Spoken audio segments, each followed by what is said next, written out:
Hello again, everyone, and welcome to week 6. We're starting the second half of our course together, and here's a video from me to introduce this week to you. This week, we'll acquire a third tool to help us exegete the Greek New Testament. That tool is what Mounce calls phrasing, and phrasing looks beyond individual words and their meaning and their grammatical use or function. Phrasing looks at the way that words group into phrases, clauses, sentences, and how those flow into sections and create meaning. Before I say more about phrasing now, let me remind you about other tools that you've learned or begun to learn how to use already. In the first 3 weeks of our course, you learned how to begin to understand grammar. As you started to use the tools that are available to help you do that, to help you do grammatical analysis in your biblical software, and the tools that are available to you in your printed resources, handbooks, guides, commentaries, and things like that. In particular, you found you can use a reverse interlinear to move from a text that you're familiar and comfortable with, like the English text, into the Greek New Testament, and easily dig deeper into the way that nouns and verbs are being used in the Greek.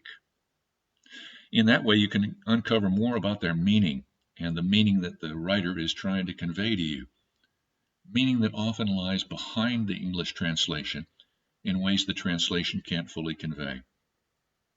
Then in the fourth week of our course, you started to see how you can dig deeper into lexical analysis, the analysis of the meaning of individual words in the Greek New Testament. How you can learn to do word studies to do this. That's what you were focused on in the fourth week of the course. You learned a process involving 4 basic steps to help you understand the semantic range or range of meaning associated with a particular word in the Greek New Testament. You learned how to choose a word, how to work out its semantic range and determine its possible meanings, and then work back from that range toward a conclusion about the meaning of a particular word in the context of a particular verse. And now that you've been introduced to those tools of grammatical and lexical analysis, it's time here in week 6 to introduce you to a third and final tool that we'll discuss in our course to help us exegete the meaning of the Greek New Testament. That tool is called structural or discourse analysis. Grammatical and lexical analysis concentrate on the world within the text in terms of its individual pieces and their meaning, individual words and their lexical or grammatical meaning. Discourse or structural analysis concentrates on how those pieces are put together into phrases, clauses, sentences, and sections to create a flow of thought. Last week on day 4 or Thursday, you read or reread sections in Klink's commentary related to structural or discourse analysis. And all through our course so far, if you have looked at those sections in Klink that I had you read, you've seen how meaningful structural or discourse analysis can be in terms of helping you understand not just the individual pieces of the text, but how they fit together into sentences and how sentences fit together to make a text flow from one idea to another, from beginning to end.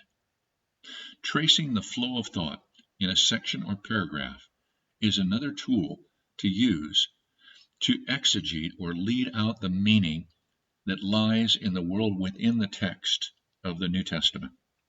And it's a particularly useful tool when you move from the genre of narrative literature, like the Gospels, into the genre of epistolary literature in the New Testament, like the letters. Of course, there are other tools for exegesis that help lead the meaning out of the world within the text. Tools like narrative analysis in the Gospels. Remember, I talked to you about narrative analysis in week 2 when we looked at the narrative of the wedding at Cana in Galilee.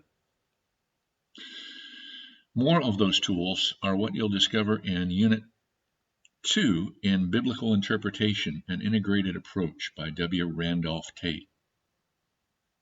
As we move now through the second half of the course, I'll introduce you to another tool that you can use to examine the world within the text, a tool called rhetorical analysis, and show you It can be particularly valuable to use when you're studying a New Testament letter.